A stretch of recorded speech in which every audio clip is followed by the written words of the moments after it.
नेपालमा समुद्र छ कि छैन? समुद्र नेपालमा होला हुन सक्छ। तिमी मुझे घरबाट जिन्दगीभर बाहिर निस्केको छैन, कुन देशमा छु पनि थाहा छैन। कुन देशमा छौ तिमी?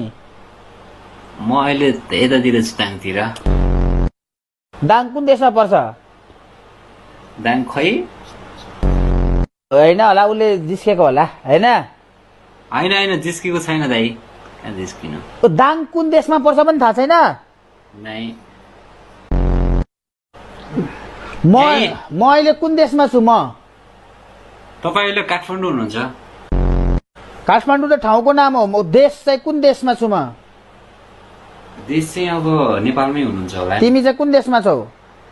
म दाङमा। नेपालको राष्ट्रिय जनावरको नाम के हो? नेपालको राष्ट्रिय जनावरको नाम डाँफेचरा। नेपालको राष्ट्रिय फूलको नाम? राष्ट्रिय फूलको नाम हजारी फूल हो।